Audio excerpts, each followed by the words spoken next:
The first competitive episode, right after Snatch Game, is usually where producers start to show their cards. And I feel like this episode was no exception. Hi, hello, welcome back to my channel. My name is Jer, and we are talking about Drag Race Season 17, Episode 9, The Wicked Wiz of Oz, The Rusical. God, that's such a mouthful. Drag Race really wanted to take inspiration from Wicked, from The Wizard of Oz, from The Wiz, and blend them all together into one seamless thing. And what we got was a composite musical, sort of vignette style. The real standout for me was where the producers are at. We are starting to see the main players emerge even harder. We're getting buzzwords for characters like Anya. The producers made sure to leave in the nugget that Jules felt that Anya's energy was diva-like. And through this series, we've been building up that Anya doesn't really connect with others.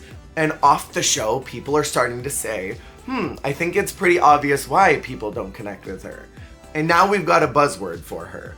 And I feel like that is going to be used as a weapon against her through the rest of the series. We're starting to see the classic buzzword that they love to use towards anybody that is on the path to winning. That's calling them a weirdo or a goofball or a freak or something in that realm. Something that paints them as an oddball, because Ru loves an oddball. However, there's a really big curse that happens in all of Drag Race US, where if you win the Rusical, it's basically curtains for you winning the whole thing. No one in US Drag Race has ever won the Rusical and won the main series. So I'm really curious, because Sam Star won that first competitive episode, Monopulence, most people, and myself, am kind of feeling like, all right, well, the trajectory usually is you win that first competitive one, and you're probably gonna win the whole thing. It's boring and tired, but that's how it goes. But now that Sam's won the Rusical, I'm starting to wonder if maybe that's not gonna be the case for her. Is it going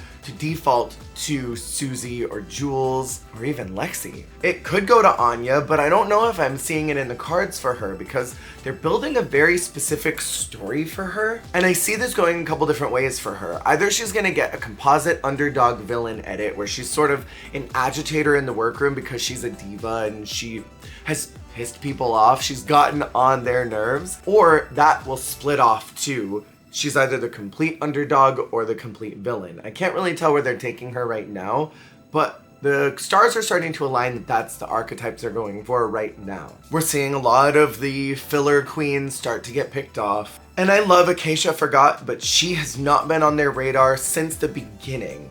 When they didn't reward her with the RDR Live win, I knew in that moment that she was not even anywhere on their vision board for who was gonna make it to the finale. And I'm a very firm believer that Drag Race US in particular is the type of scripted reality show where they go in knowing who they want to go to the end, and there's sort of moving parts, maybe between one or two girls that they can sort of shift around if they really make a big impression. I'm looking specifically at season 11, where it seemed like the big players were Nina, Silky, Plastique, and Brooke. Evie was sort of a swing-in as well as Vanjie, and they could have gone either way depending on how production wanted to use them. But after that Sorry Not Sorry lip sync, Evie suddenly got swapped into where Plastique's position was, and Plastique got switched over to the we don't want to play with her anymore part of the vision board. And I think maybe that is what was the situation with Anya. I think that might be the situation with someone like Lexi. I definitely see that trajectory for someone like Sam. It seemed like maybe she was off to the side, someone that they could play with, and now that she's sort of let loose, that she's showing off this weird side of her, they can swing her into the end position, but Acacia's never been on there. And I think Corey hasn't really been on there either, and they're gonna use her in whatever way they can. And Lydia is sort of getting the Ivy Winters treatment. She's not necessarily doing spectacular, but Ru likes her and likes saying her name, so she's gonna stick around until they absolutely can't justify keeping her anymore. Because in my opinion, Lydia's been kind of flubbing through a lot of the competition. She hasn't performed great in the challenges, and she hasn't performed great on the runway, but Ru likes her, and at the end of the day, that's all that matters. So after all that exposition, let's finally get into this episode, because the girls are feeling a little back and forth based off last week's elimination. And it's kind of astounding to me how many of y'all thought that Crystal lost that lip sync. A lot of people really felt like Lana slayed that. And something that I didn't mention last week that kind of bugged me was Lana stepping basically on top of Crystal and saying, "Why is she getting in my way?" That was so weird to me. And the way that some of y'all bite into what producers throw at you and just take it and go, yes! The girlies really thought that Crystal was gonna go all the way to the end, and based off of the general format where if you do well in those first few episodes, your ass is going to the finale. Crystal didn't, so the girls are gagged and they're feeling like, well, nobody's safe then. I think maybe they in the room are not recognizing what the producers are doing and the cards they're playing, because at this point it seems pretty obvious who's not going there and who is. I think that Crystal was maybe on their radar for a bit, but I think it was more just out of circumstance because everybody else did so lukewarm in that first challenge. Lana's feeling super renewed right now, and I think that's good. She should hold on to that energy because it at least opens her up to a better edit at this point in the series.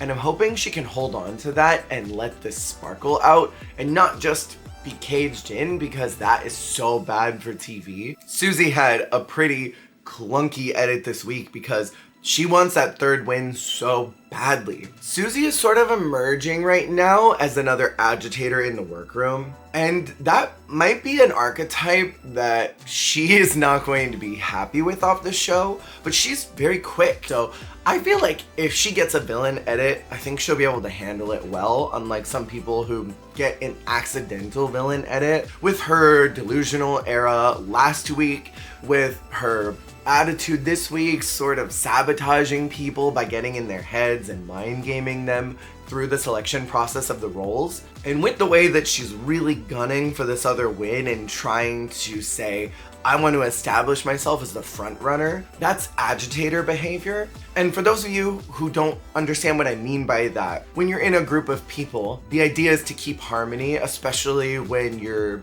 all working towards a common goal, which is to win the whole thing. You want to be as harmonious as possible so that no one is gunning for you and trying to get you out.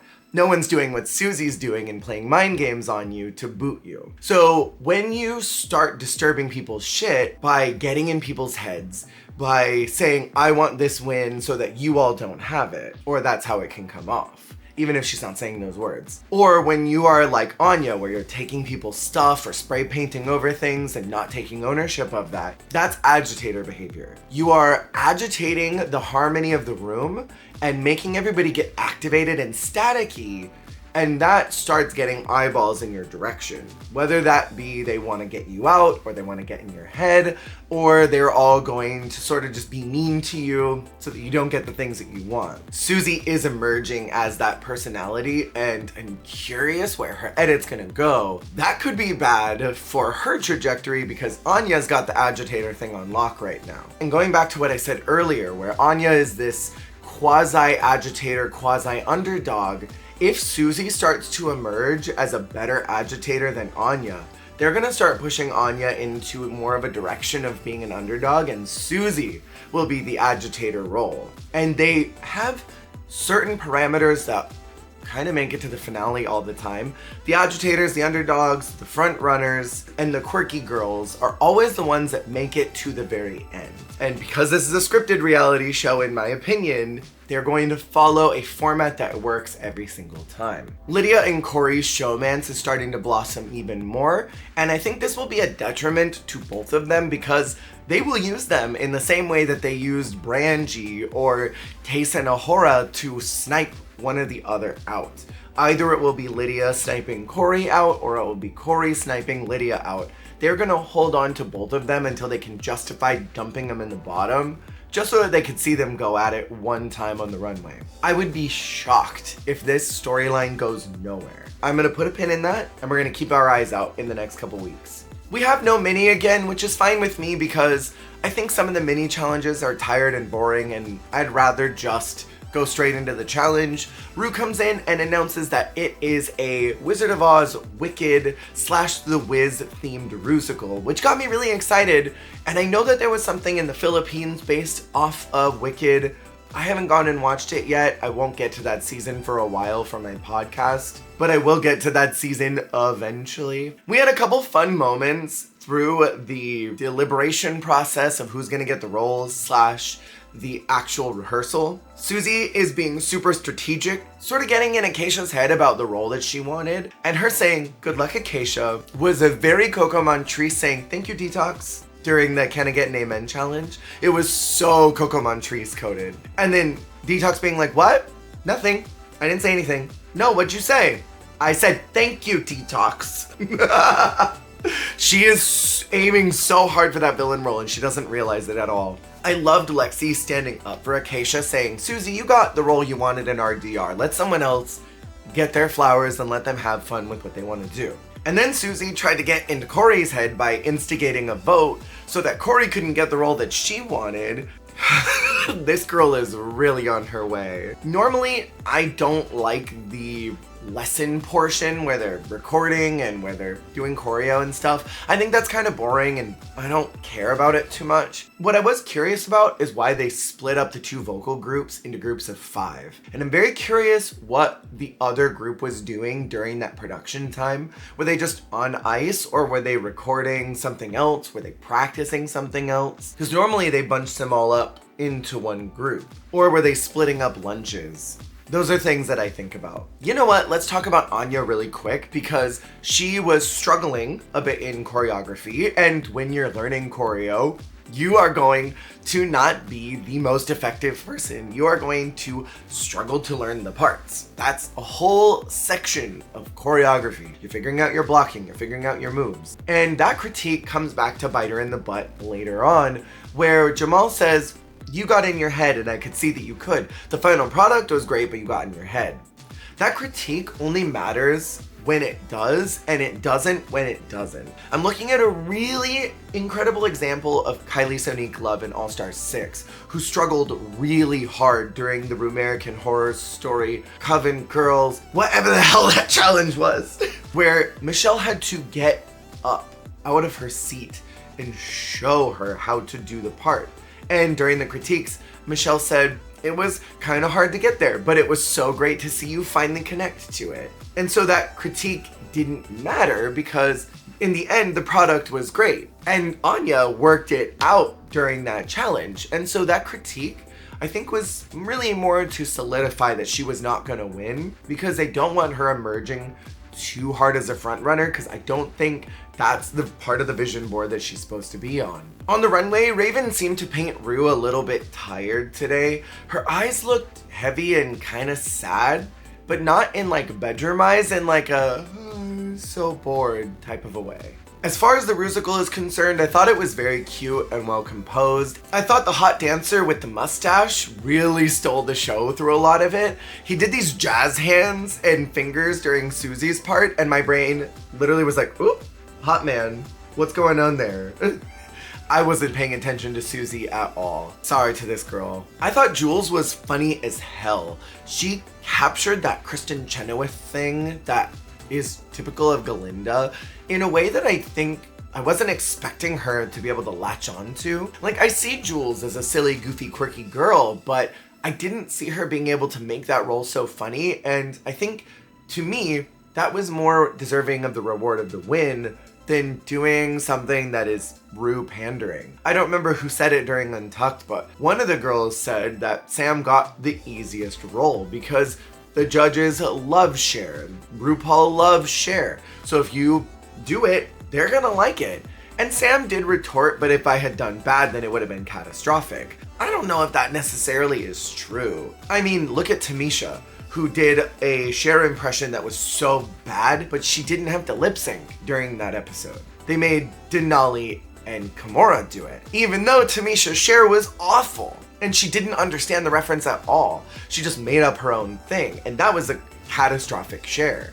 But it wasn't punished with the bottom. So I don't think that Sam has good merit to say that if she had bombed it, she would have been in the bottom. Look at Eureka, who did one of the worst shares of probably all time history and space. And they punished Vixen and Asia instead, and Asia was better than Eureka. The only time I can think that this was really punishable was when Delta did it back in season 3. But even then, I mean, That was so long ago, I don't think that even counts. Lana, Arietti, and Lexi were quite entertaining in my opinion, and they had some of the best bits, and I think they were some of my favorite ensemble girls of any Rusical. I am really curious if some of the sound effects were added in post or if those were already in the mix. Because if those were in the mix, Lana was missing a lot of the hits.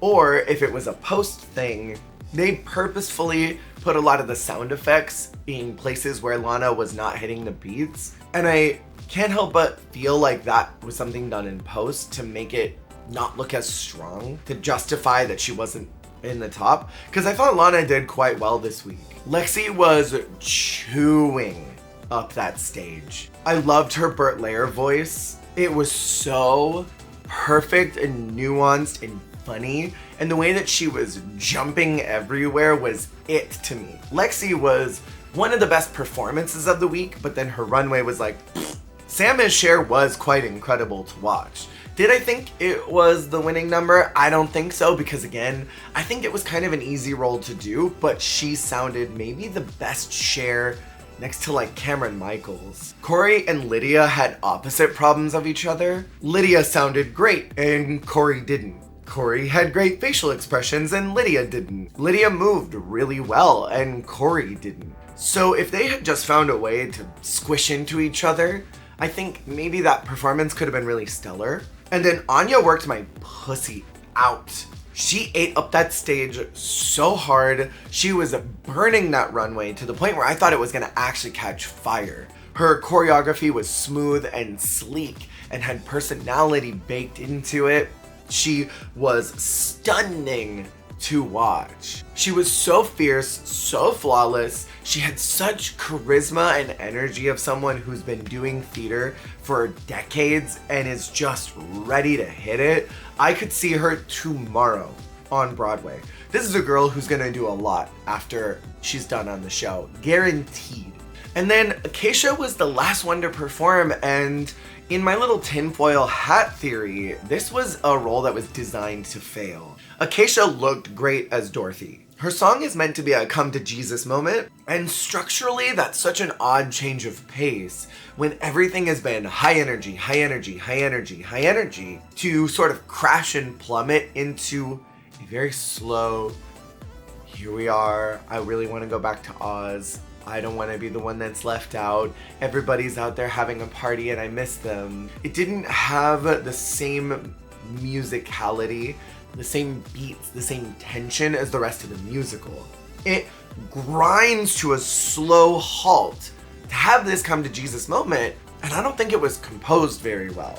Not in relation to everything else. Now, the performance was not good. I don't understand why she fought so hard for that role, because maybe it was a clickbait article, but I think I saw something when I was starting this up that said Acacia hates the Wizard of Oz. That could be completely clickbait, but if this girlie doesn't like the Wizard of Oz, and maybe I should read before I bring things up on here, but if she doesn't actually like the Wizard of Oz, why would you fight for a role that is so pivotal? In any case, I would never want the slow ballad that wraps up the musical unless I was really, really, really good at musicals, at capturing attention, and if the judges liked me. I could see Sam doing well at this role. Sam would have eaten this up because the judges love her, and I think her southern charm would have come out during that come to Jesus moment. I think that Crystal could have done a really great job in this. I think Acacia was so wrong for trying to choose this role. She would have been better as the flying monkey that Corey got. This was such a mistake that Acacia fought for this. It's not a good role, it's not a good part, and the tempo change is so drastic. And then on top of it, she's alone on stage. There's no one there with her.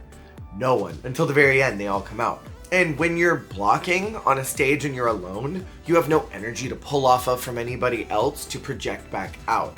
And Acacia seems like a performer that kind of needs audience engagement in order to give something back. A lot of her performances through the season have felt a little flat, and she seems like someone who, when an audience is cheering, you're gonna get more energy back. And that is the life of some entertainers. They're only good when people are cheering and applauding and crying in the front row, because they can bounce back off of something. There are just some entertainers who can't generate their own electricity on stage, and that kind of seems to be her zhush. And so I feel like that also hurt her quite a bit. Wild that she chose this role, because in my opinion, it lacked a lot of self-awareness. Not a read. So our runway category is Parasol's Shady Ladies. I like the idea of this because the Wicked Witch can't get wet, but also parasols are meant to block out the sun rather than to deflect water. So I kind of wish that this was just an umbrella category.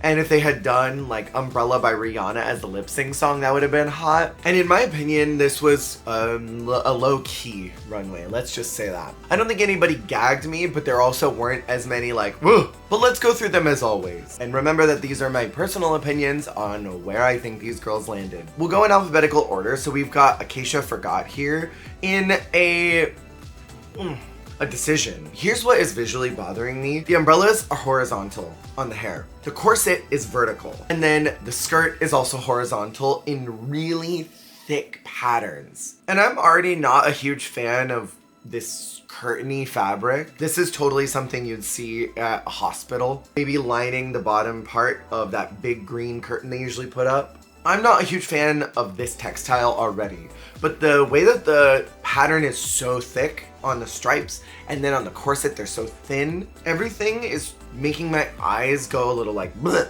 I'm not responding well to that. I put Acacia in the number 8 spot. Next we have Ariete, who has once again burned down the runway for me, para mí. This is so hot. It's like Latina Addams Family. I'm obsessed with this parasol. I'm obsessed with the hair. I love this crimson juxtaposed with the black velvet. The light stoning to really make it eye-catching and pop. The little spit curl. This is hot. This is my number 1. Next we have Jules, and I love this fabric choice. I'm not a massive fan of the way that it's been designed. I think it does look a little bit cumbersome. And I think the parasol, it doesn't have a cuntyness about it. It's just, it looks a little, really everything looks bulky, but it's not bad by any means. It just looks large. So for me, because it's that kind of simple, I put it at 5. It's good and it's eye-catching, but it's bulky. I wanted to like it more. We have Corey up next in a perfectly on-theme look, which is so funny. I actually hate the umbrella. I don't know why. I think the yellow ruche doesn't look quite right under that. I get that it was meant to be the yellow brick road. And I like that. I think what I would have responded to better was if the umbrella piping, the metal parts, was white or a different color. Like if she had managed to find an umbrella that had yellow metalwork, because those umbrellas exist, or white metalwork, I think it would have maybe popped better. The black is so jarring in comparison to the white that's on the outfit and the white that's everywhere. This intensity of black doesn't exist anywhere else on the garment, and so that's drawing my eye away from it. However, I love the silhouette. I love this hair on her. It looks so good. I love that she went with ruby slippers. I hope that Drag Race doesn't get a copyright strike from MGM, because MGM owns a hold on those ruby slippers. They already got the cease and desist from MGM, and they're like, we gotta put her in the bottom. We gotta punish her. I put Corey in the number 3 slot because I do really like it. I just wish that the umbrella was slightly different. Plus, it looks like maybe the umbrella was like pink or red or something, because you can see pink popping out in the corners. That's a little jarring to me as well. Next up we have Lana Jure, who was doing a vampire storyline wearing Lux's hair from Lux's first maxi win. And I do like that homage to her mother. I love this a lot. Actually, I think the applique, this thick, chunky, glittery textile that she's used on the dress is very cool looking and interesting. I like the idea of a vampire storyline, and I like that she's changed up her silhouette. I think it could have been pushed just slightly more, but I liked it a lot, so I put it in the number 4 slot because it was very different for what she's done so far. Next up we have Lexi, and I'm gonna be so real, I didn't like this but at all. Ew, it's so gross. I didn't like this at all. First off, whatever the fabric is that's on top of this netting, that could be silk, it could be organza, it's something that's been layered on top of the lace. It looks like flesh, but like the bottom of a lizard, and I don't love that. The booby cups are kind of oddly shaped. I do really like the gold bangles. I think that might be my favorite part. The parasol in the hair is an interesting concept, but I don't like it. I understand what she's referencing and I understand what she's riffing off of. I just don't enjoy it. This is number 10 for me. And I'm a Lexi apologist, but I can't apologize for that. Next up, we have Lydia. I think there's no focal point of this outfit. And last week I was really enjoying what she did, but this week not so much.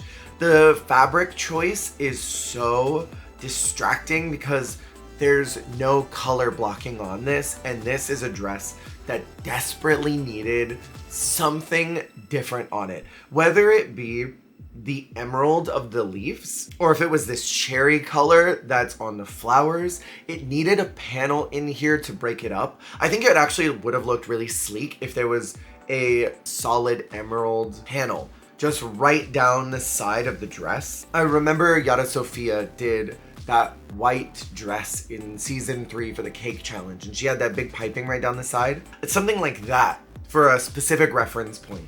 I think something just to break up this loud fabric would have been more eye-catching and pleasing. And I put Lydia at the number 9 slot. We have Anya Nerve out next.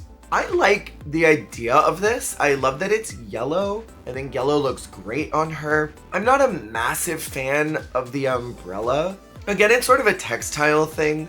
The PVC that's on the umbrella is not present really anywhere else on this outfit. And at the end of the day, it's a sheer bodysuit with a corset. And I think that can be really fun and interesting, but there's just something a little jarring about it. And that's a lot of my problem with a lot of the other girls too. The shapes here are so different. The corsetry, there's thick hardware here on the corset, but then the piping on the boot is slightly thicker and it's in a different color. And then the lines that are on the umbrella are different shapes to everything else. And I don't need everything to be matchy-matchy, and I'm not trying to make it seem like I want everything to match. But when you've got too many jarring elements to your look, something has to pull it all together. And I don't think there's enough on this to pull it all together.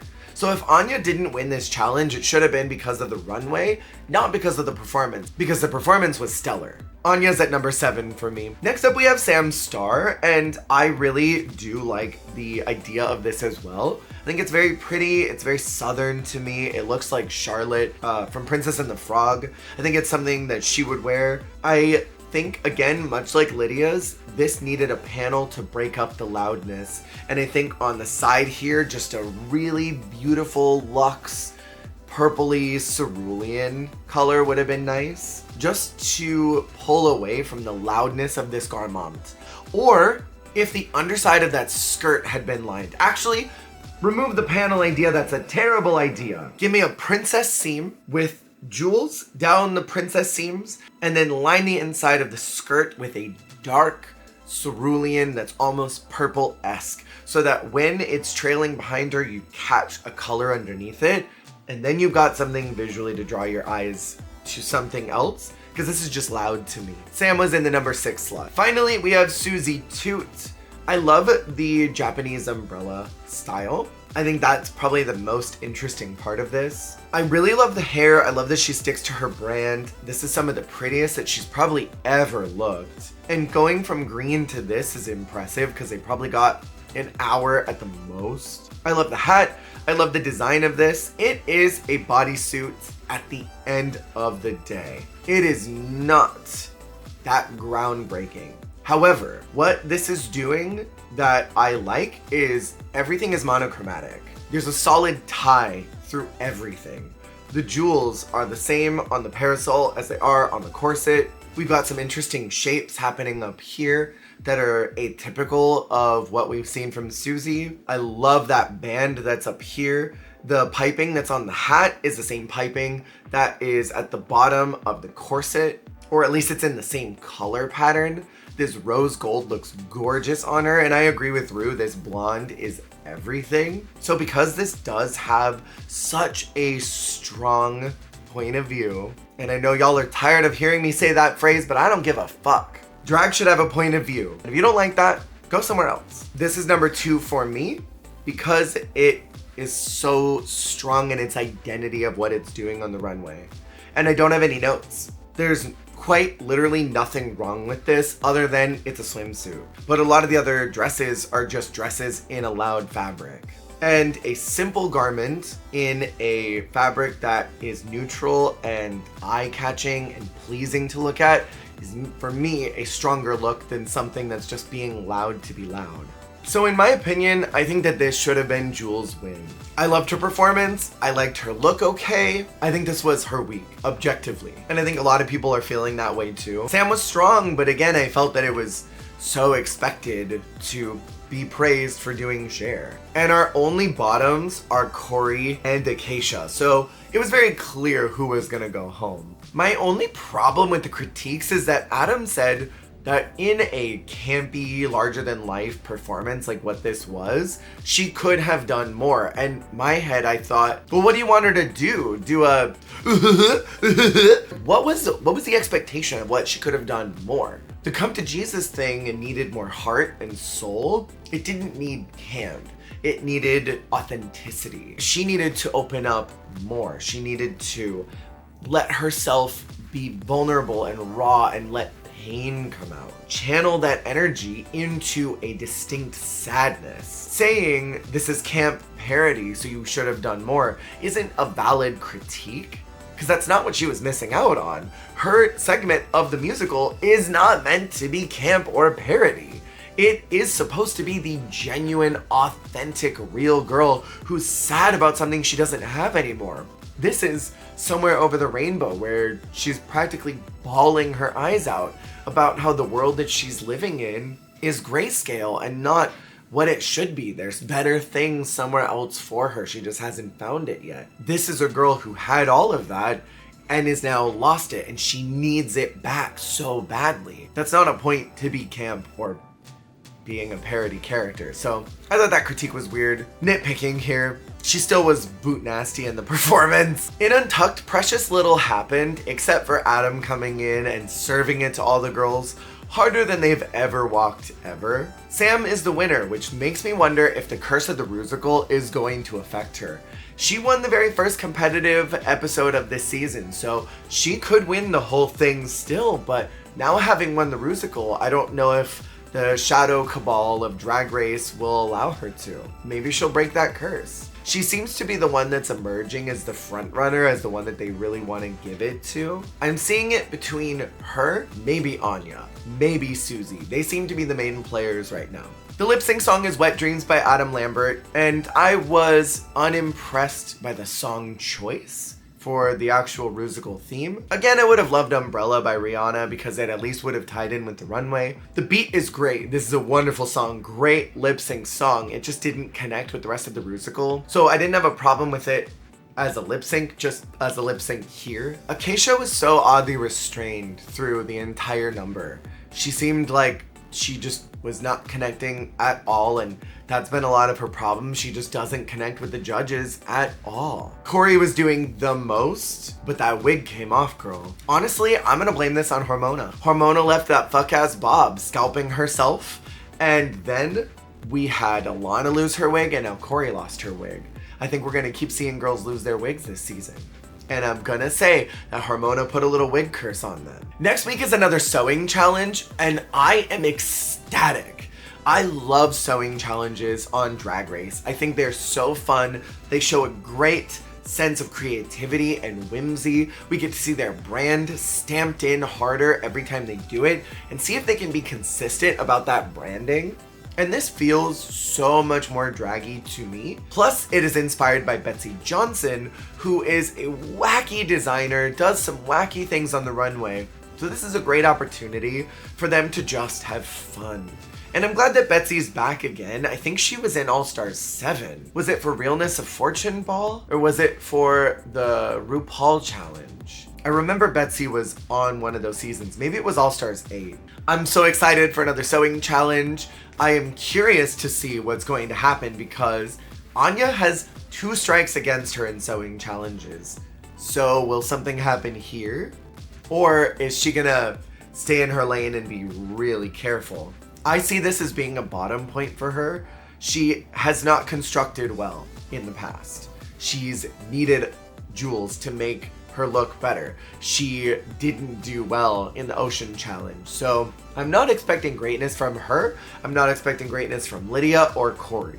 We'll see what happens. What did y'all think about this episode? Let me know in the comments below, and I will see y'all on the flip.